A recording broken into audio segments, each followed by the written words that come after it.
Bog svima, nalazimo se na jednoj vrlo zanimljivoj promociji spota Night Express benda Djevojka broj 8. Da bi promocija bila još zanimljivija, što stvarno nedostaje u ovom gradu i svaka čast organizatorima, naši bend, to jest Night Express band, doći ni više ni manje nego autobusom Pula Prometa.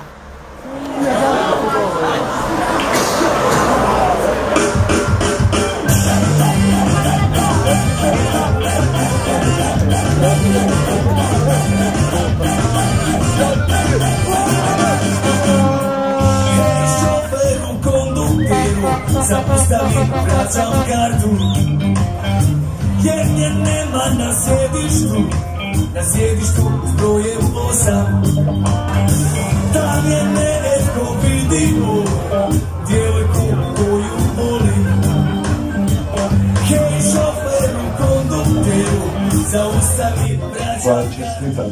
Doista je vedra, puna energije, one mladenačke energije. Zastani pa mi reci.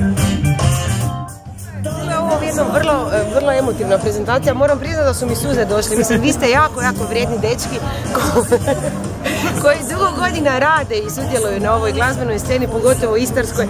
Ne znam, danas sam razgovarala, vaši koncerti traju po 4 sata i bez prestanka.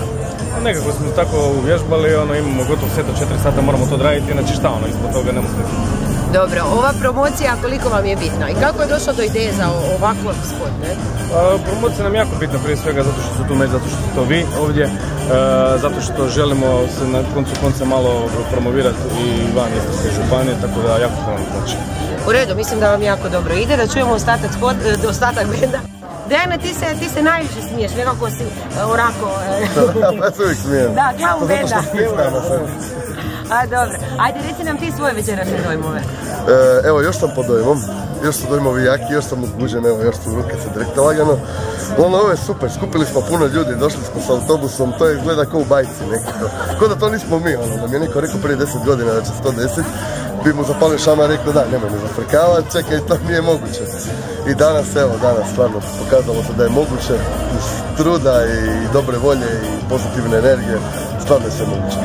Dečki, sjajni ste, čestitke i puno sreće u radu. Hvala Riga.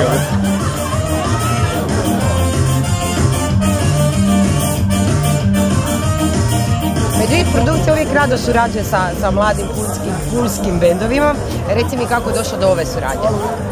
Suradnje s svim pulskim bendovima uvijek se Pula je mala, pa se uvijek svi znamo izviđenja. I uvijek je bila priča kad ćemo nešto i sad se onako pokazala prilika s tom novom preradom koja je onako dosta simpatična i onako zvučna i...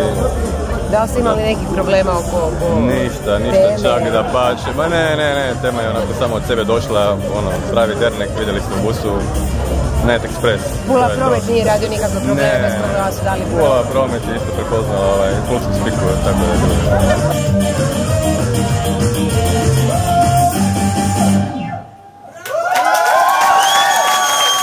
Svakako vam preporučujemo da pogledate spot Djevojka broj 8, to su naši domaći dečki, to je Night Express band, sretno im puno u radu i sve najbolje i vidimo se nekom drugom prilikom.